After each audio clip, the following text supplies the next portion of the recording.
नमस्कार. स्वादिष्ट रेसिपीजमध्ये आज आपण बनवणार आहोत सिमला मिरची आणि बटाट्याची भाजी. या भाजीला वेळ थोडा जास्त लागतो, पण चवीला ही भाजी खूप छान लागते. या भाजीसाठी लागणारं साहित्य आणि कृती आता आपण बघणार आहोत. इथे एक मोठ्या आकाराचा बटाटा मी घेतलेला आहे. त्याच्या साली काढून अशा प्रकारे त्याच्या फोडी करून घेतलेल्या आहेत. एक मध्यम आकाराचा टोमॅटो बारीक चिरून घेतलेला आहे. 2 मध्यम आकाराच्या सिमला मिरची त्यातल्या बिया काढून अशा बारीक तुकडे करून घेतलेले आहेत. 3 हिरव्या मिरच्या उभ्या चिरून घेतलेल्या आहेत. 2 मध्यम आकाराचे कांदे बारीक चिरून घेतलेले आहेत. थोडी कोथिंबीर बारीक चिरून घेतलेली आहे आणि फोडणीसाठी 7 ते 8 कढीपत्त्याची पानं घेतलेली आहेत. आणि यासोबतच आपल्याला लागणार आहे थोडं ओलं खोबरं. इथे मी गॅसवरती पातेलं तापायला ठेवलेलं आहे. पातेलं तापलं की त्याच्यामध्ये आपल्याला तेल घालायचं आहे आणि तेल चांगलं तापलं की त्याच्यामध्ये आपल्याला मोहरी घालायची आहे. मोहरी चांगली तडतडली की त्याच्यामध्ये आपल्याला जिरं घालायचं आहे. आता जिरंसुद्धा व्यवस्थित फुललेलं आहे. आता त्याच्यामध्ये आपल्याला कढीपत्ता घालायचा आहे आणि आता या फोडणीमध्ये आपल्याला जो बारीक चिरलेला कांदा आहे तो कांदा आणि उभ्या चिरलेल्या हिरव्या मिरच्यासुद्धा घालायच्या आहेत.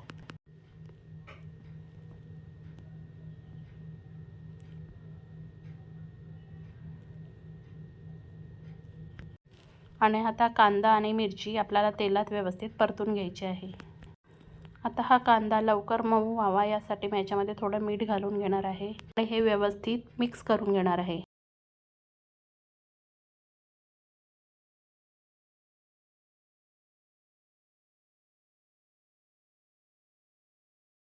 आता हा कांदा मऊ होईपर्यंत तेलात परतून घ्यायचा आहे.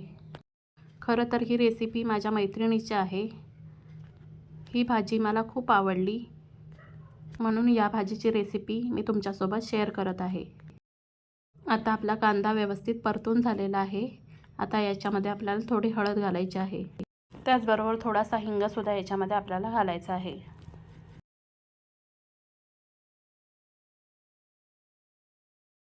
आता आपल्याला हळद आणि हिंग कांद्यासोबत व्यवस्थित मिक्स करून घ्यायचं आहे.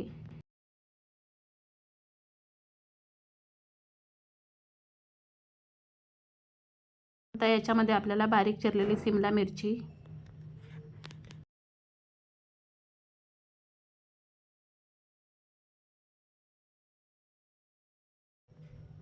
आणि जो बटाटा बारीक चिरून घेतलेला आहे त्यातलं पाणी काढायचं आहे आणि तो बटाटासुद्धा आपल्याला या भाजीमध्ये घालायचा आहे.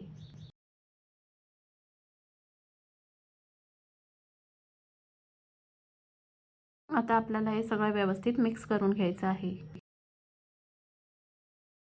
आता आपल्याला याच्यामध्ये थोडं मीठ घालून घ्यायचं आहे. थोडंसं मीठ आपण कांद्यासोबत घातलं होतं. अजून थोडं मीठ आता आपण इथे घालणार आहोत. आता मीठ घातल्यानंतर आपल्याला ही भाजी व्यवस्थित ढवळून घ्यायची आहे, म्हणजे सगळ्या भाजीला मीठ व्यवस्थित लागेल.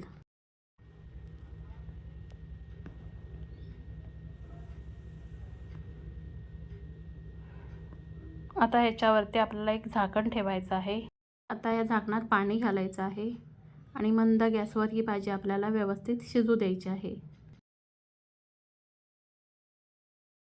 आता जवळपास 10 मिनिटं झालेले आहेत. आता आपण भाजी कितपत शिजली आहे ते चेक करूया.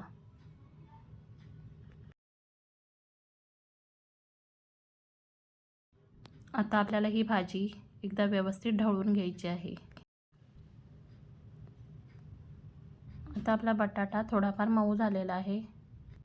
आता याच्यामध्ये आपल्याला बारीक चिरलेला टोमॅटो घालायचा आहे आणि हा टोमॅटो भाजीमध्ये व्यवस्थित मिक्स करून घ्यायचा आहे.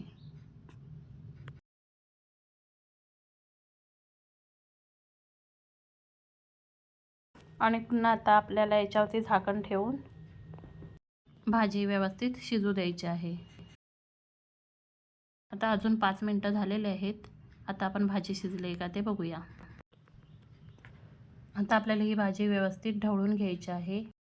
आता आपली भाजी व्यवस्थित शिजलेली आहे. टोमॅटोसुद्धा व्यवस्थित मऊ झालेला आहे. आता याच्यामध्ये आपल्याला जी कोथिंबीर चिरून घेतली होती ती घालायची आहे आणि आता याच्यामध्ये आपल्याला ओलं खोबरं घालायचं आहे.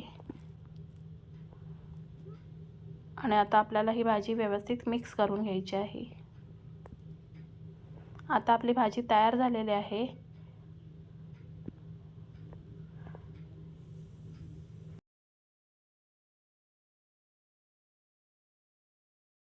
आता फक्त याच्यावर झाकण मारून एक वाफ काढून घ्यायची आहे.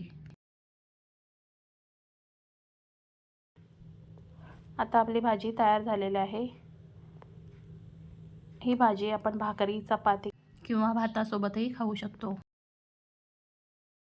आणि जर तुम्हाला माझ्या रेसिपीज आवडत असतील तर व्हिडिओला लाईक आणि चॅनलला सबस्क्राईब करायला विसरू नका.